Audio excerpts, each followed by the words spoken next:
हाँ तो दोस्तों अपन बात करेंगे 12th क्लास के फिजिक्स के अंदर पहला चैप्टर जो है अध्याय फर्स्ट वैद्युत आवेश तथा क्षेत्र की।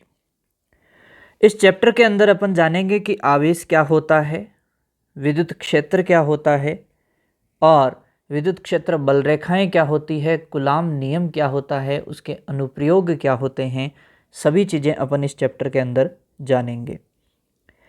सबसे पहले अपन जान लेते हैं इस चैप्टर की दो परिभाषाएं और ये चैप्टर भौतिक विज्ञान की कौन सी जो ब्रांच है उसके अंदर आता है, उसे कहते हैं अपन इलेक्ट्रोस्टैटिक्स, स्थिर वैद्युतिकी।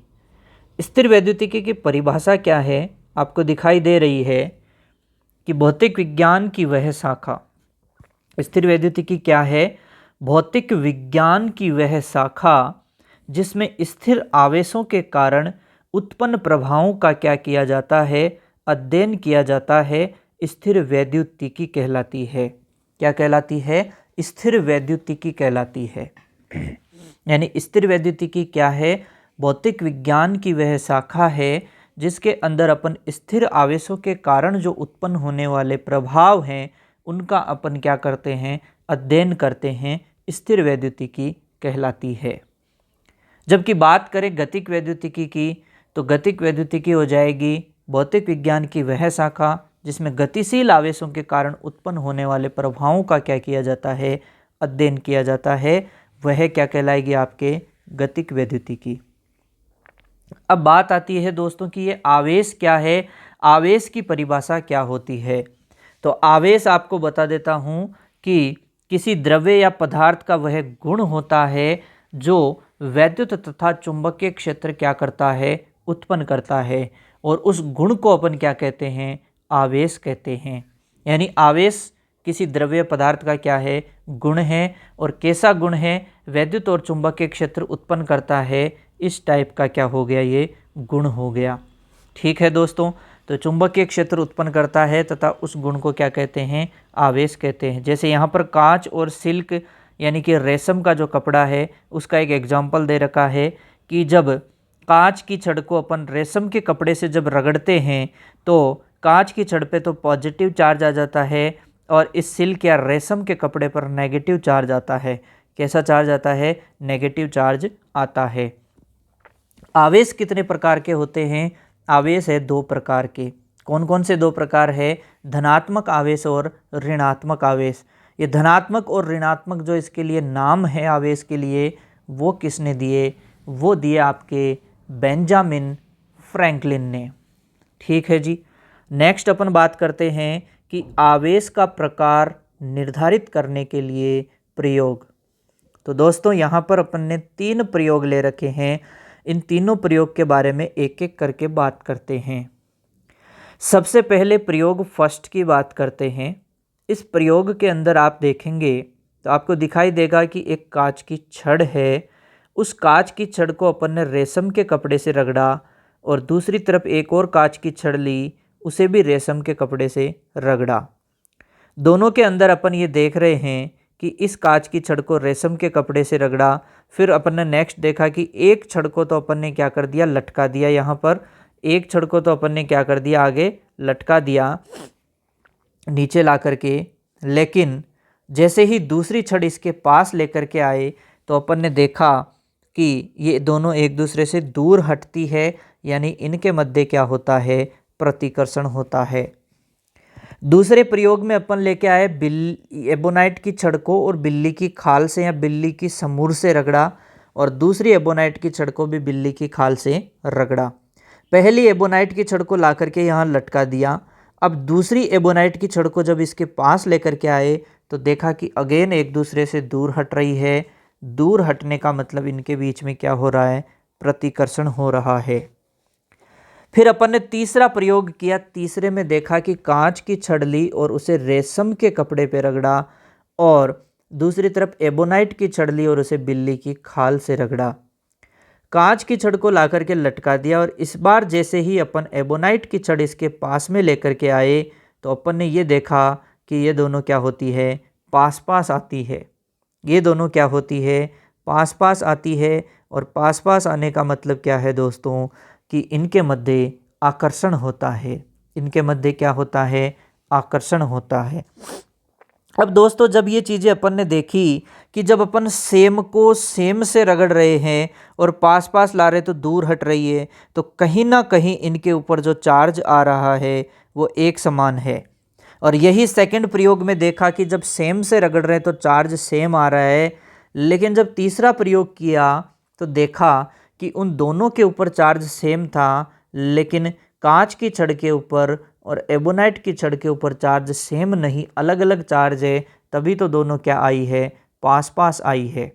तो यहाँ से उन्होंने निष्कर्ष निकाला कि दूर हटती है प्रतिकर्षित करती है, ऐसा कब होता है, जब दोनों सेम पदार्थ से रगड़ी गई है और सेम छड़े हैं, यानी समान आवेश आया है दोनों पे, तो समान आवेश परस्पर क्या करते हैं, प्रतिकर्षित करते हैं। ये इसका निष्कर्ष निकला।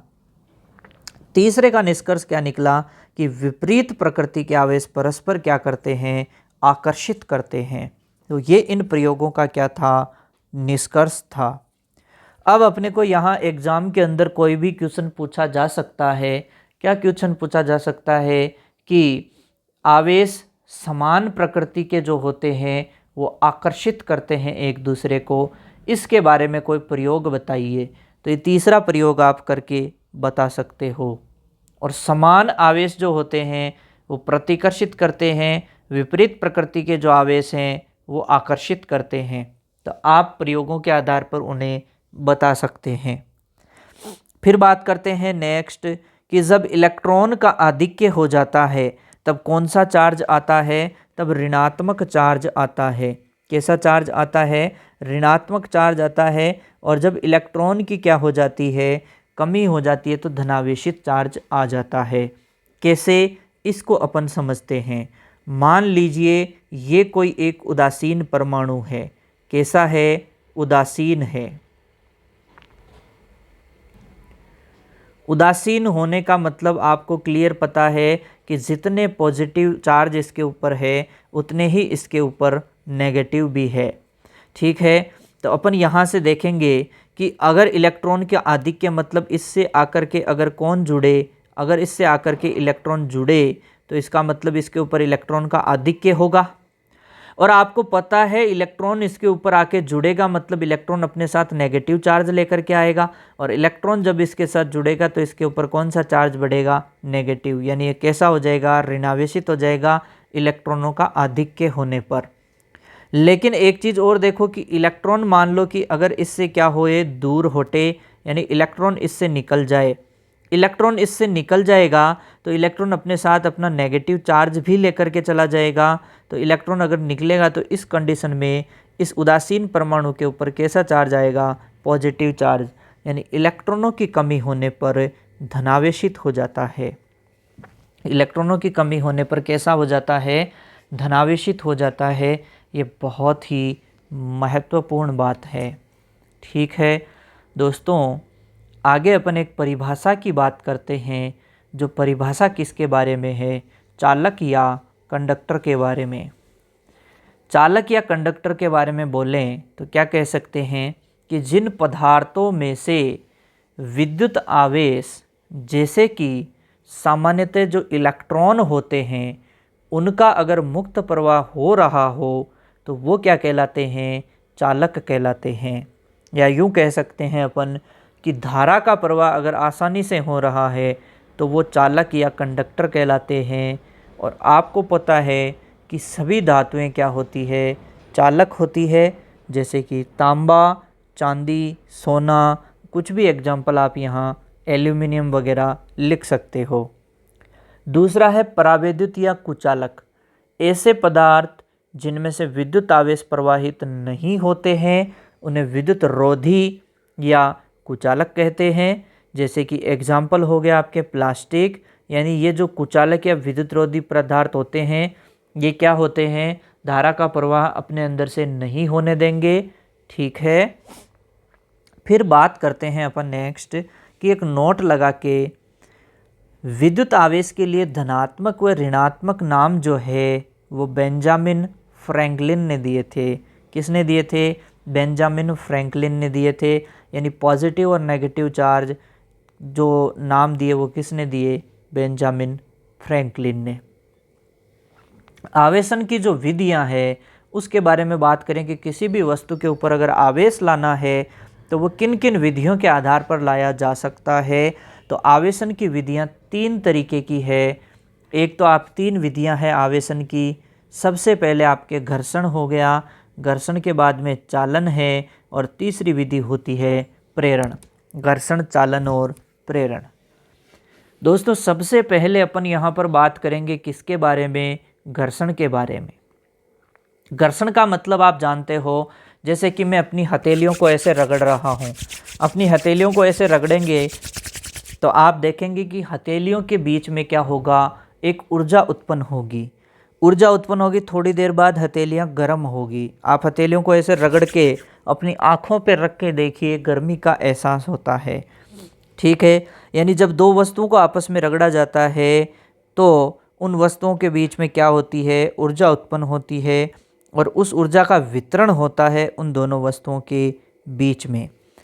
ऊर्जा का वितरण होने की वजह से क्या होता है, इलेक्ट्रॉन का आदान प्रदान होता है, और होता क्या है, परिणाम स्वरूप विपरीत प्रकृति से आवेशित हो जाती है। तो घर्षण में लिखा है जब 2 वस्तुओं को रगड़ा जाता है तो दोनों वस्तुएं विपरीत प्रकृति से क्या हो जाती है, आवेशित हो जाती है। इसके कारण की अगर अपन बात करें तो देखो 2 वस्तुएं हैं जैसे ए और बी।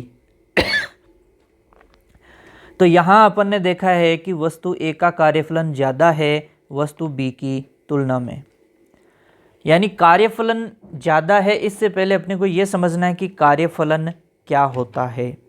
दोस्तों कार्यफलन होती है वह न्यूनतम ऊर्जा जो इलेक्ट्रॉन के निष्कासन के लिए आवश्यक होती है। ठीक है,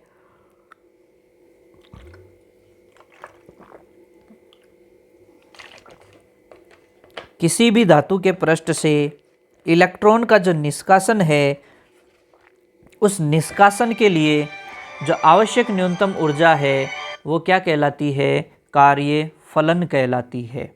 ठीक है दोस्तों, जैसे यहाँ दे रखा है 2 वस्तुएं ए और बी, और आप देखिए कि कार्यफलन जो है वस्तु ए का क्या है, ज़्यादा है, और वस्तु बी का कार्यफलन क्या है, कम है। ठीक है, अब यहाँ से मैं आपको एक और बात बता दूँ कि यहाँ से एक बात और बता देता हूँ कि जब दोनों वस्तुएं ए और बी जो है इनको आपस में रगड़ेंगे तो ऊष्मा उत्पन्न होगी, और ऊष्मा उत्पन्न होने के बाद ये जो ऊष्मा है वो दोनों वस्तुओं में क्या होती है, वितरित होती है। तो वितरित होती है तब क्या होता है कि जो कम कार्यफलन वाली जो वस्तु होती है उससे इलेक्ट्रॉन निकलेगा, और ज़्यादा कार्यफलन वाली वस्तु पर क्या होता है, इलेक्ट्रॉन चला जाता है, तथा दोनों वस्तु विपरीत प्रकृति से आवेशित हो जाती है। इस बात को समझने के लिए आपको देखो मैं यहाँ आगे चल करके समझा देता हूँ एक बार। देखिए कि किस तरीके से ये काम होता है। मान लीजिए ये वस्तु है ए, ये वस्तु है बी। कार्यफलन मान लीजिए ज़्यादा है किसका, ए का ज़्यादा है किससे, बी से। यानी मैं कह दूं ए का कार्यफलन ज़्यादा है बी की तुलना में। मैंने इस ए वस्तु को यहाँ पे रगड़ा किससे, इस वस्तु बी से।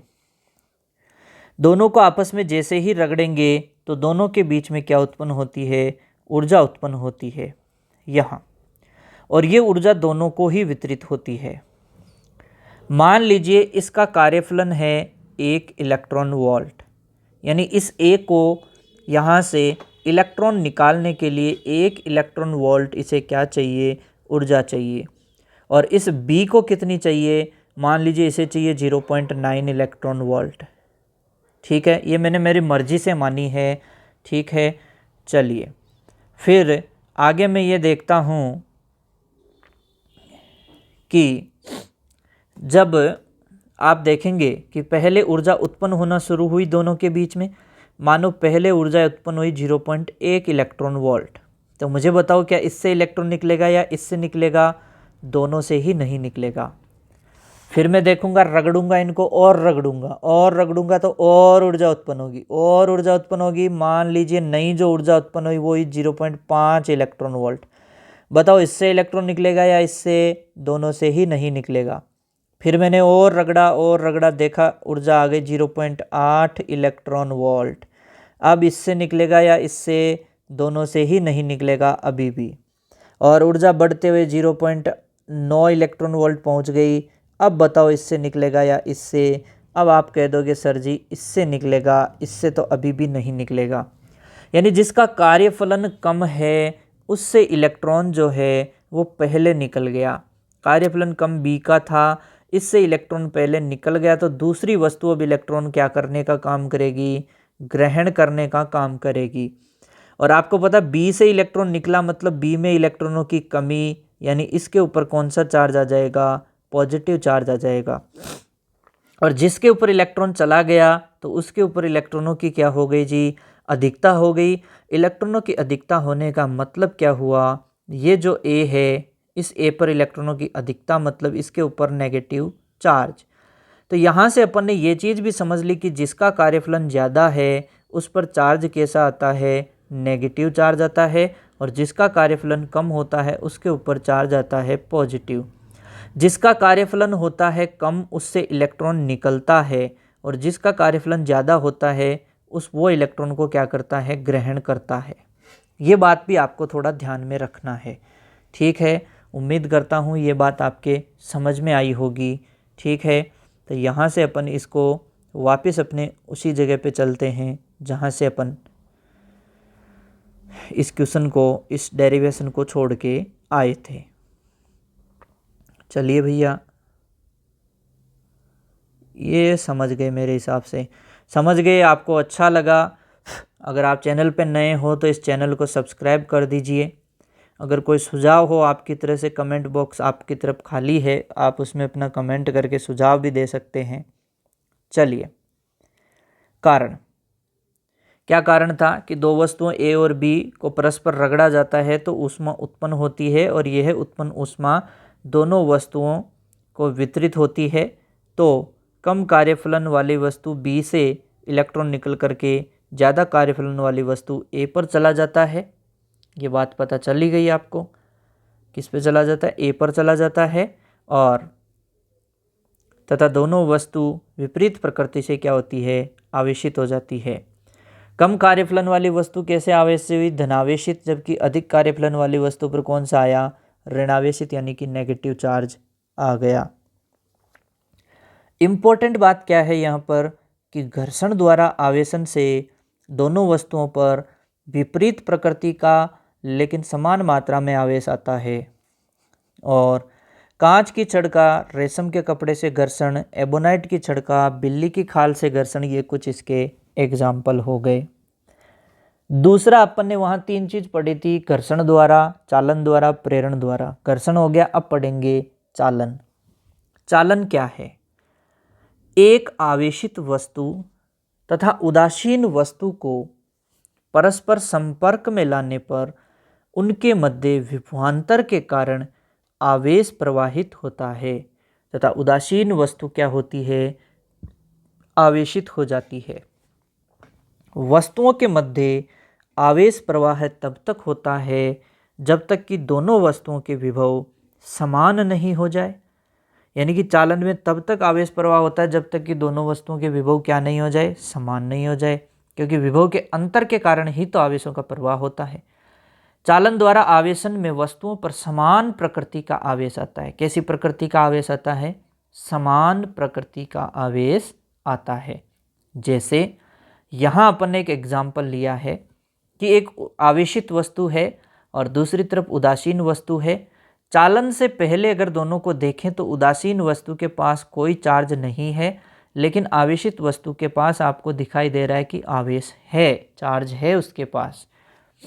अब एक बात और कि यहाँ पर जो ये आवेशित वस्तु है और उदासीन वस्तु, दोनों की त्रिज्या मैंने क्या मान ली, एक समान मान ली। तो चालन के पश्चात देखिए क्या किया मैंने, दोनों को चालक तार से जोड़ दिया। तो यहाँ क्या होगा, अब चालन होगा। त्रिज्या भी अगर इनकी समान है तो दोनों के आवेश भी क्या होंगे, समान होंगे, क्योंकि विभव V = होता है KQ/R, जहाँ K एक नियतांक होता है और Q अगर R अगर समान है तो Q भी दोनों का समान रहेगा। तो यहाँ पर देखो अपन ने एक समान आवेश दोनों को वितरित कर दिया। अब चालन के पश्चात जो आवेश आया वो भी देखा कि अगर इस पे पॉजिटिव है तो दूसरे पे भी पॉजिटिव ही आएगा, यानी चालन के पश्चात वस्तुओं पर आवेश की मात्रा जो है, आवेश की जो प्रकृति है वो सेम ही रहेगी। चालन के पश्चात वस्तुओं पर आवेश की मात्रा उनकी विद्युत धारिताओं के अनुपात में होती है। आवेश की जो मात्रा है कि कितना आवेश आना है वो किसके अनुपात में होता है, जो इनकी धारिताएं होती है उनके अनुपात में क्या होता है, वितरित होता है।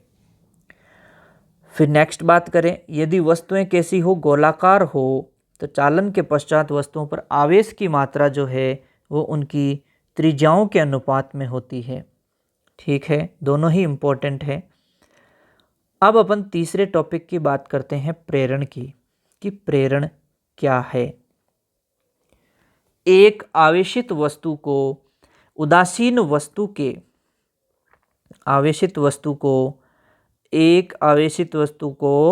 उदासीन वस्तु के संपर्क में लाया जाता है तो आवेशित वस्तु उदासीन वस्तु में उपस्थित समान प्रकृति के आवेश को प्रतिकर्षित करती है तथा विपरीत प्रकृति के आवेश को क्या करती है, आकर्षित करती है। यानी समान वाले को तो प्रतिकर्षित कर रही है और विपरीत प्रकृति के आवेश को क्या कर रही है, आकर्षित कर रही है, जिससे उदासीन वस्तु कैसी हो जाती है, ध्रुवित हो जाती है। जो उदासीन वस्तु होती है वो कैसी हो जाती है, ध्रुवित हो जाती है। तत्पश्चात विपरीत प्रकृति से आवेशित हो जाती है, जिसे अपन क्या कहते हैं, स्थिर विद्युत प्रेरण कहते हैं। ये तो हो गई स्थिर विद्युत प्रेरण की परिभाषा। प्रेरण द्वारा आवेशन होता कैसे है इसके बारे में अपन जानकारी यहाँ लेते हैं। सबसे पहले क्या करेंगे कि आवेशित वस्तु को अगर उदासीन वस्तु के संपर्क में लाएंगे तो ये उदासीन वस्तु क्या हो जाती है, ध्रुवित हो जाती है। कैसे कि इसका ये जो समान चार्ज है उसको तो क्या कर देगी, ये प्रतिकर्षित कर देती है, यानी इसको तो दूर हटा दिया, और ये जो यहाँ पर ऑपोजिट चार्ज जो है उसको इसके पास ले आई, आकर्षित कर लिया उसको, यानी उसके पास ले आई, तो ये क्या हो गया, उदासीन को क्या कर दिया इसने, ध्रुवित कर दिया। उदासीन वस्तु को कैसा कर दिया इसने, ध्रुवित कर दिया।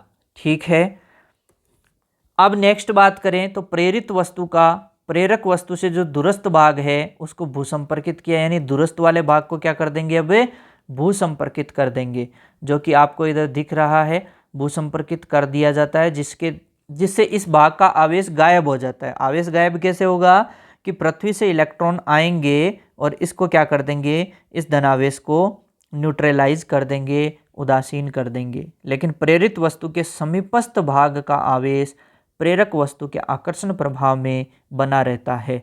तो देखो, दूरस्थ भाग वाला आवेश तो भूसंपर्कित होकर के चला गया, ग्राउंडेड हो गया, लेकिन ये जो समीपस्थ भाग था वो इसके आकर्षण में क्या हुआ है, बंधा हुआ है। ठीक है, तो ये नहीं गया अभी कहीं भी। समझ आई आपको बात? ठीक है क्या? चलिए अब और बात करते हैं। नेक्स्ट, भूसंपर्कन तोड़कर प्रेरक वस्तु को हटा लेने पर प्रेरित वस्तु पर विपरीत प्रकृति का क्या हो जाता है, आवेश वितरित हो जाता है। तो ये देख लो, इसके ऊपर विपरीत प्रकृति का आवेश वितरित हो गया। कैसे? इसके ऊपर पॉजिटिव था ना, तो उसके ऊपर विपरीत प्रकृति का मतलब नेगेटिव चार्ज आ गया। ठीक है, अब यहाँ कुछ बातें लिखी हुई है प्रेरण में, कि प्रेरण की जो घटना होती है उसमें प्रेरक वस्तु का आवेश क्या रहता है, अपरिवर्तित रहता है। क्या रहता है? अपरिवर्तित रहता है। ठीक, और क्या कह सकते हैं, और कह सकते हैं कि प्रेरण की घटना में वस्तुओं के भौतिक संपर्क की आवश्यकता नहीं होती है, यानी इनके भौतिक संपर्क की आवश्यकता नहीं है, आपस में इनके टच होने की कोई ज़रूरत नहीं है, बिना टच हुए आंखों में क्या हो जाते हैं, इशारे। प्रेरण की घटना में प्रेरित आवेश की प्रकृति विपरीत एवं प्रेरित आवेश का मान प्रेरक आवेश के मान से या तो कम हो सकता है या उसके बराबर हो सकता है, कभी भी उससे ज़्यादा नहीं हो सकता। देखो, खुद ही समझो, ये जो है प्रेरित है और ये कौन है, प्रेरक है। इसके ऊपर आवेश प्रेरित करना है, तो बताओ, ये तो प्रेरित करने वाला है, मतलब प्रेरक है, और ये कौन है, प्रेरित हो जाएगा। ठीक है, तो कभी भी, अरे भाई बाप से बड़ा थोड़ी हो सकता है बेटा, बेटा बाप से बड़ा नहीं हो सकता। तो ये तो बाप है रे और ये बेटा है, तो कभी भी इसका क्या नहीं हो सकता, मान ज़्यादा नहीं हो सकता। हाँ, यहाँ एक है कि ज़्यादा से ज़्यादा होए तो वो इसके क्या हो सकता है, बराबर हो सकता है प्रेरक और प्रेरित का, लेकिन प्रेरित वाले का कभी भी ज़्यादा नहीं हो सकता प्रेरक वाले से। ठीक है, ये बात अपने को क्या रखनी है, ध्यान रखनी है। ठीक है दोस्तों, तो आई होप कि ये बातें आपके समझ में आ रही होगी। अब अपन कुछ यहाँ पर क्वेश्चंस वगैरह है वो देख लेते हैं इनसे रिलेटेड। ठीक है, अगर आपको ये टॉपिक्स चीज़ें अच्छी लगती हो, वीडियो लाइक करते रहें, चैनल को क्या करते रहें, सब्सक्राइब करते रहें और अपने दोस्तों को भी बताते रहें चैनल के बारे में, क्योंकि आप लोग अच्छा कमेंट करते हैं, पॉजिटिव कमेंट करते हैं तो एनर्जी मिलती है और आगे बढ़ने की और आप लोगों के लिए और अच्छी अच्छी चीज़ें लेकर के आने की। ठीक है, क्वेश्चन है मेरा, क्वेश्चन क्या है, क्या एक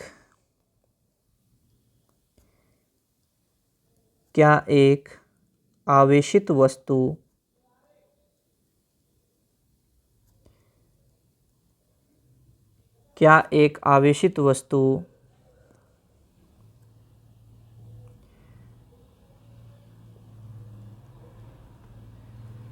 उदासीन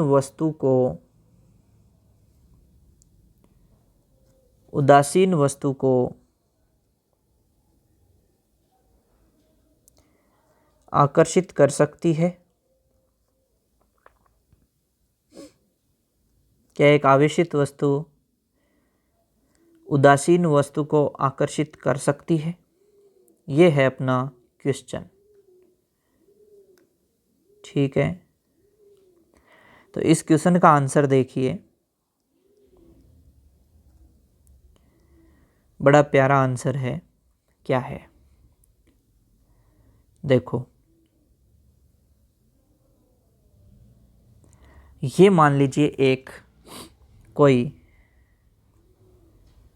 आवेशित वस्तु है।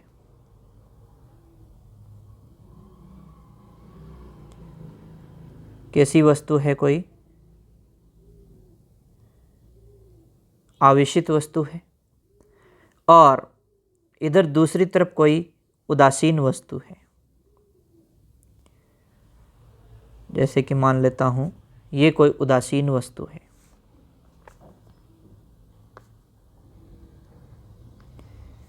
ठीक है, ये वाली कैसी वस्तु थी, आवेशित वस्तु थी। ठीक है, उदासीन वस्तु जो है, बोलो वस्तु उदासीन है, लेकिन क्या इसके पास पॉजिटिव और नेगेटिव नहीं है? बिल्कुल है, समान मात्रा में है। समान मात्रा में है तो देखो ये पॉजिटिव क्या करेगा, ये आवेशित वस्तु वाला ये इसके समान आवेश को तो प्रतिकर्षित कर देगा और इसके विपरीत आवेश को क्या कर लेगा, आकर्षित कर लेगा अपनी तरफ। आप कहोगे इससे क्या होगा, इससे देखो क्या होगा, बताते हैं आपको। अब आप ये देखो कि इस पॉजिटिव के बीच में और इस नेगेटिव के बीच में कौन सा बल लग रहा है, एफ अट्रैक्शन का, आकर्षण का। इनके बीच में कौन सा बल लग रहा है, इनके बीच में बल लग रहा है आकर्षण का। और आप जब यहाँ देखोगे इस पॉजिटिव और इस पॉजिटिव के बीच में कौन सा बल लग रहा है, एफ आर, मतलब कि कैसा बल है, प्रतिकर्षण का। इनके बीच में कैसा लग रहा है, प्रतिकर्षण का लग रहा है। बोलो दूरी ज़्यादा कौन सी, दूरी ज़्यादा है ये, दूरी ज़्यादा है ये, तो बल तो दूरी के व्युत्क्रमानुपाती होता है, यानी जिसकी दूरी कम, दूरी कम किसकी, इसकी, तो इसके लिए बल होगा ज़्यादा। यानी बोलो परिणामी रूप से अगर मैं बोलूं तो कि ये जो एफ ए है वो ग्रेटर देन है कि नहीं है एफ आर से। अगर ये उससे ग्रेटर देन है यानी उससे बड़ा है, ये जो आकर्षण वाला बल ज़्यादा है, प्रतिकर्षण वाला बल कम है, तो परिणामी रूप से वस्तु क्या कर लेगी, इसको आकर्षित कर लेगी। तो इसका जवाब क्या जाएगा, इसका उत्तर अपन क्या लिखेंगे, इसका उत्तर अपन लिखेंगे हाँ। हाँ, और इस घटना को अपन क्या कहते हैं, प्रेरण की घटना ही तो कहते हैं। तो एक आवेशित वस्तु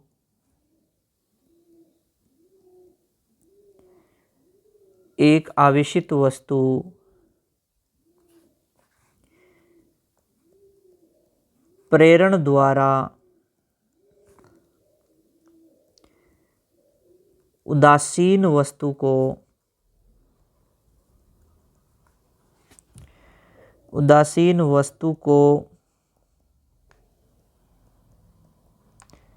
आकर्षित कर सकती है, आकर्षित कर सकती है। ठीक है, चलिए जी, अब है एक और क्वेश्चन। नेक्स्ट क्वेश्चन है, नेक्स्ट है, क्या एक आवेशित वस्तु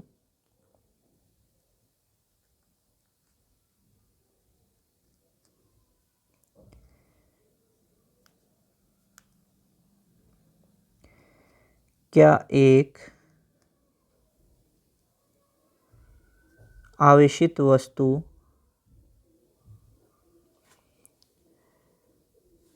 समान प्रकृति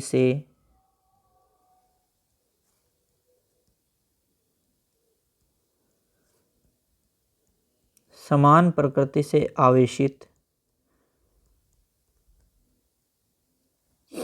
दूसरी वस्तु को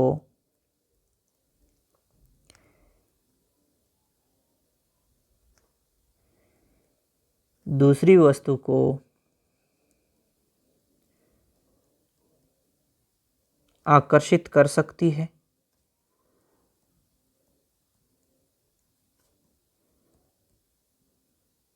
बताओ, क्या एक आवेशित वस्तु समान प्रकृति से आवेशित दूसरी वस्तु को आकर्षित कर सकती है? तो चलो देखते हैं, इसका जवाब भी ढूंढते हैं अपन।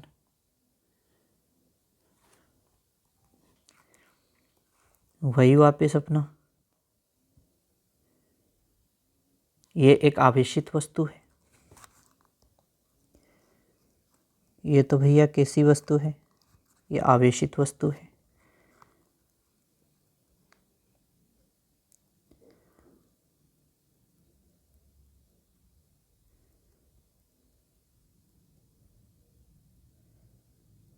ठीक है, दूसरी कैसी वस्तु लेनी है? दूसरी भी आवेशित लेनी है और समान आवेश से आवेशित लेनी है। लो भी ले ली, मान लीजिए ये भी कोई आवेशित है।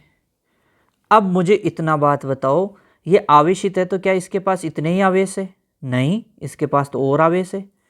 और जो भी आवेश है, जितने प्लस है उतने माइनस है, इनके अलावा भी इसके पास प्लस माइनस है। तो अब इसके अलावा जितने भी प्लस माइनस है वो बराबर है, यानी ये धनावेशित क्यों थी? क्योंकि इसके पास 3 प्लस ज़्यादा थे, तो वस्तु कैसी थी? धनावेशित थी। ठीक है, अब ये दोनों वस्तुएं आपस में रखी हुई है, पास पास रखी हुई है, तो यहां से अपन देख लेते हैं। ये F अट्रैक्शन यानी आकर्षण का बल है, और ये देखो इनके बीच में F रिपल्सन यानी प्रतिकर्षण का बल है। तो यानी यहां पर भी अगर अपन दोस्तों देखेंगे तो अट्रैक्शन जो है वो रिपल्सन से ग्रेटर है, और अट्रैक्शन जब रिपल्सन से ग्रेटर देन है तो फाइनली रूप से इनके बीच में भी क्या हो सकता है? आकर्षण हो सकता है। ध्यान रहे, इसके आवेश का मान बहुत ज़्यादा होना चाहिए, तभी ये इसके अंदर के जो उदासीन है ना, उसको क्या कर पाएगा? एक ध्रुवित कर पाएगा, वरना ये ध्रुवित नहीं कर पाएगा। ध्यान रहे, इसके पास इतनी ताकत होनी चाहिए, इतना ज़्यादा आवेश होना चाहिए कि ध्रुवित कर पाए। ठीक है, तो अब यहाँ से अपन क्या कह सकते हैं कि समान प्रकृति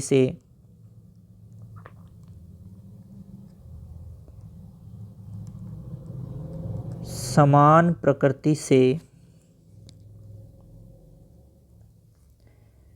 आवेशित दो वस्तुएं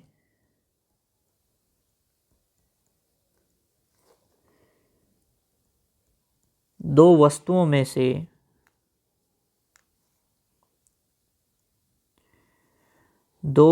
में से एक वस्तु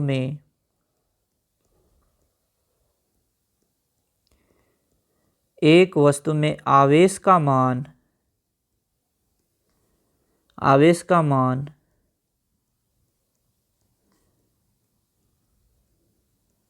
दूसरी वस्तु पर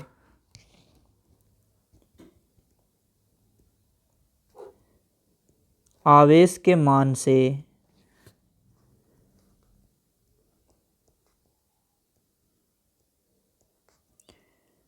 बहुत ज़्यादा हो तो दोनों वस्तु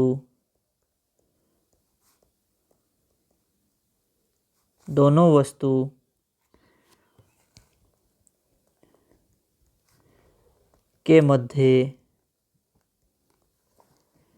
आकर्षण प्रभाव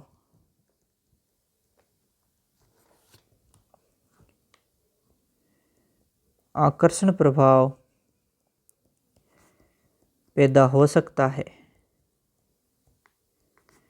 यानी देखो, विपरीत प्रकृति से आवेशित होगी तो वस्तुओं में आकर्षण होगा ही होगा।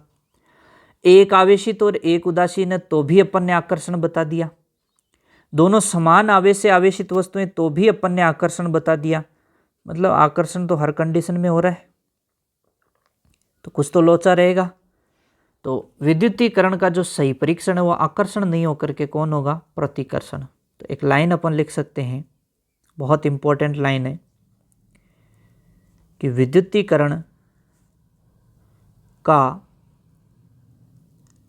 सही परीक्षण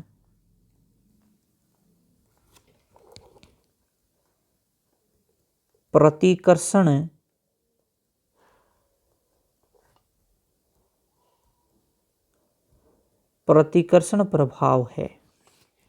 जो विद्युतीकरण है उसका सही परीक्षण कौन है? प्रतिकर्षण प्रभाव होता है।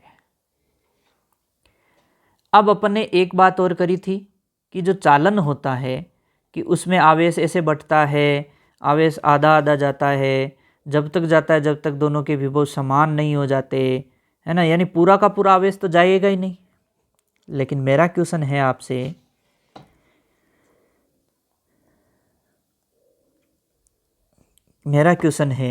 क्या यह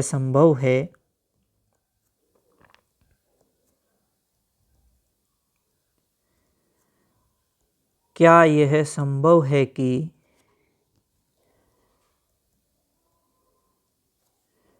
चालन द्वारा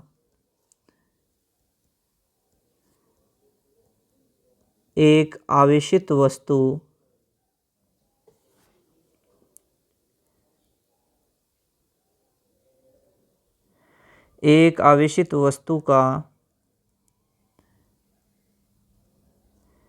संपूर्ण आवेश किसी दूसरी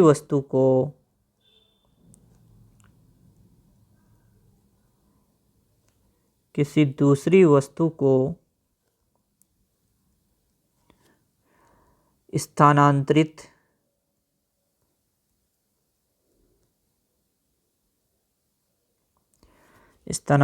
किया जा सके।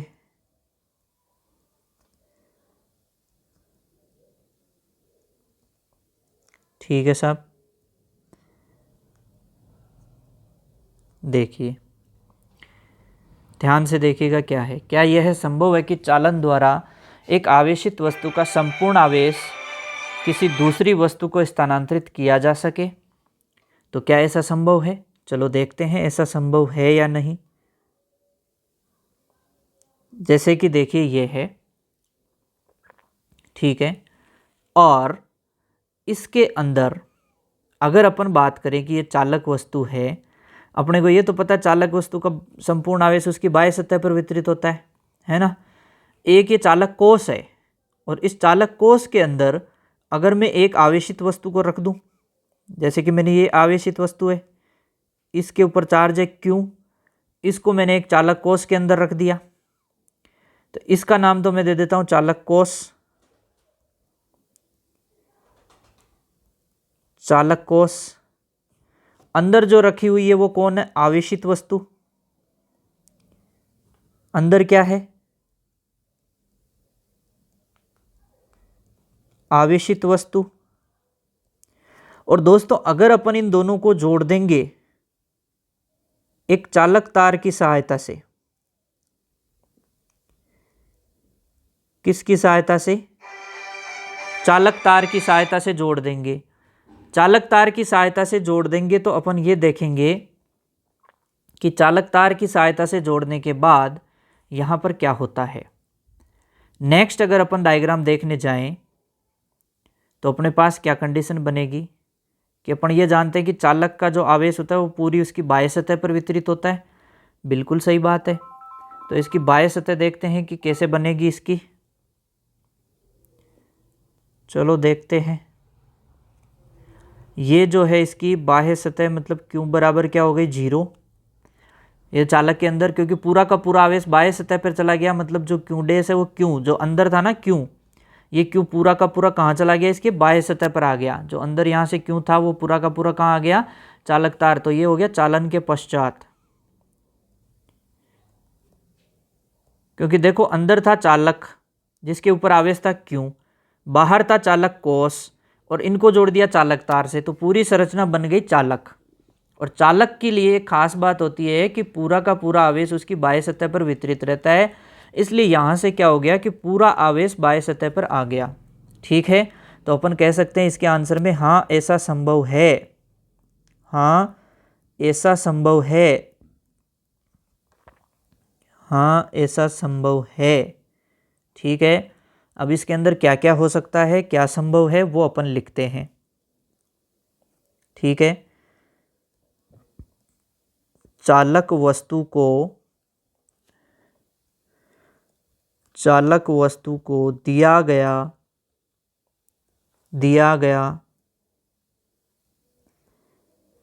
संपूर्ण आवेश उसकी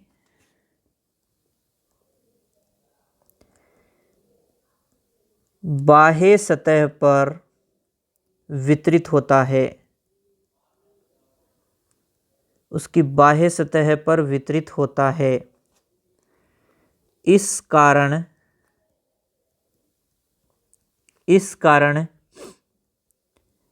यदि एक आवेशित चालक वस्तु को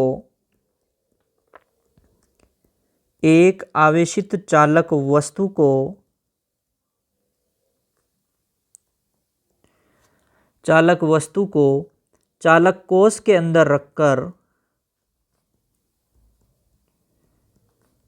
चालक कोष के अंदर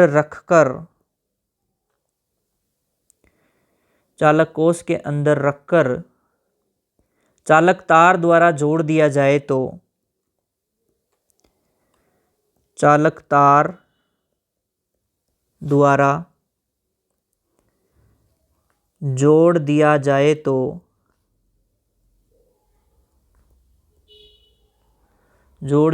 तो आवेशित चालक वस्तु का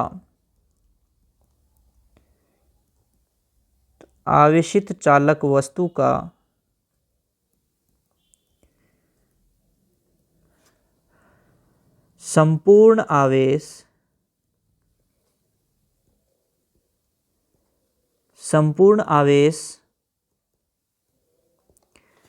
चालक कोष की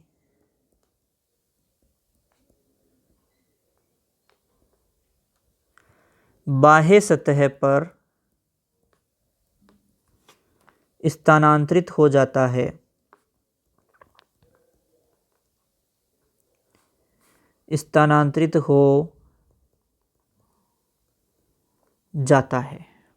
ठीक है दोस्तों, तो यहाँ से अपन देख लेते हैं कि इस चैप्टर के अंदर अपन ने अभी तक क्या क्या देख लिया है। स्थिर वैद्युतिकी, गतिक वैद्युतिकी, फिर आवेश के बारे में थोड़ा जाना, इसके 3 अपन ने प्रयोग देखे, चालक कुचालक की परिभाषाएं देखी, फिर ये 3 विधियां देखी, घर्षण की, चालन की और प्रेरण की, और फिर अपन ने यहाँ पर कुछ क्वेश्चंस देखे। दोस्तों, अगर आपको इन सभी में से किसी भी चीज़ में अगर कोई प्रॉब्लम हो, कुछ चीज़ को वापस समझना हो, कोई चीज़ समझ नहीं आई हो, या जो भी है चीज़ें अच्छी लगी हो, क्लास कैसी लगी, सभी बात आप कमेंट के अंदर बता सकते हो। और कोई आपकी तरफ से कोई बात हो वो भी आप बोल सकते हैं। चैनल अगर सब्सक्राइब नहीं किया हो तो सब्सक्राइब कर सकते हो। ठीक है दोस्तों, मिलते हैं नेक्स्ट क्लास के अंदर। तब तक के लिए जय हिंद, जय भारत।